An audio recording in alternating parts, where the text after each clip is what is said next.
এইভাবে আমি খাই, তাও খাই না। আবার খুব কষ্ট, সব বয় আনো, আবার বয় নাও। 107 বছর বয়সেও নিজের জন্য রান্না করতে হচ্ছে নিজেকেই। অসহায় এই বৃদ্ধার পাশে নেই পরিবারের কেউ। তবে জীবনের এই শেষ সময়ে এসেও কারোর প্রতি কোনো অভিযোগ রাখেননি মনে। কখনো কষ্ট হলে একা একাই কেঁদে নিজেকে সান্ত্বনা দেন তিনি।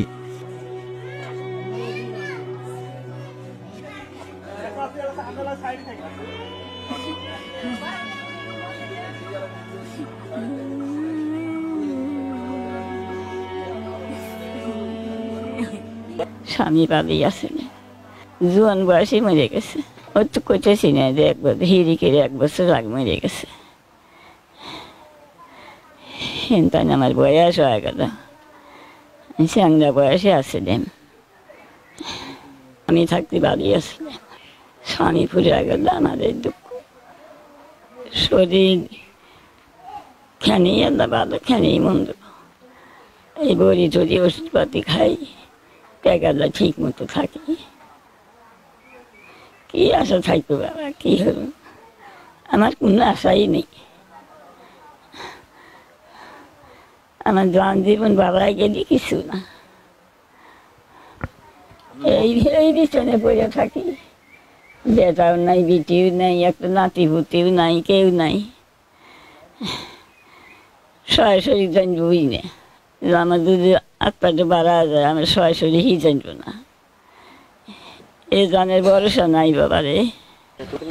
70 দশকে স্বামী মারা যাবার পর 6 সন্তান নিয়ে জীবনযুদ্ধে টিকে গেলেও সন্তানেরা মানুষ হবার পর যার যার মতো ফেলে গেছেন অসহায় এই ডালিম খাতুনকে।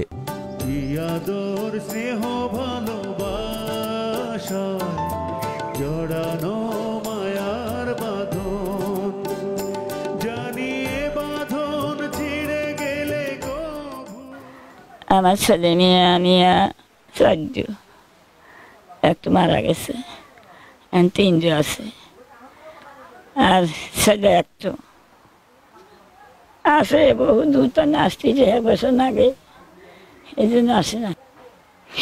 তারা যদি না থাকে, আসে না আসে তো কি আমার কিছু করার নেই।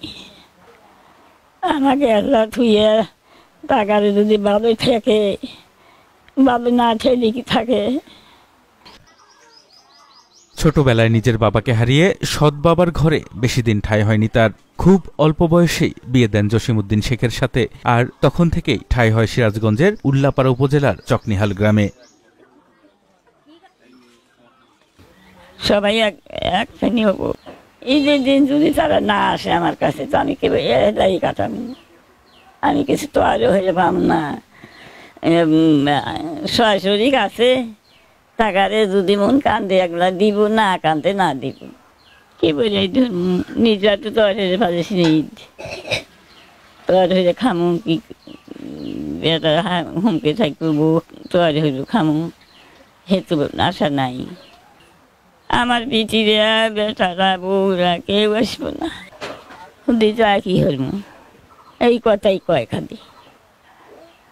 এই যে বয়সে বেড়ে টেহা তুলছিলাম 3,500। কি বলে খবর শুনে ওই যেটা শুনছে, এই গাঁর মাসি ঠানি শুনছে, শুনে চাইলেও তা আমি দিয়ে দিছি। সরকারি হিসেবে বয়স 100 পার করেছেন আরো 7 বছর আগে। সোজা হয়ে চলার ক্ষমতা হারিয়েছেন অনেক আগেই, কিন্তু জীবিকা তো আর থেমে থাকে না। তাই জীর্ণ শীর্ণ ঘরে কখনো একবেলা, কখনো বা না খেয়ে দিন পার করেন তিনি। প্রতি বছর একবার কোরবানিতে গরুর মাংস দিয়ে তৃপ্তি করে ভাত খান প্রতিবেশীদের বদৌলতে। গত কুরবানি খাসি, ওই যান কুরবানি হয় এখন, সেই দিনই এনে এনে দিয়ে গেছে। এই বাড়ি বাড়ি সব গরু কুরবানি দিয়েছে, তো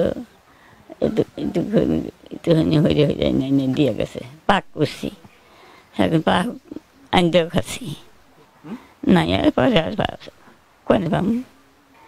এবার মনে হয় সামনে কুরবানি আসতেছে, তো মনে হয় আশা করে খাইয়ে পাম।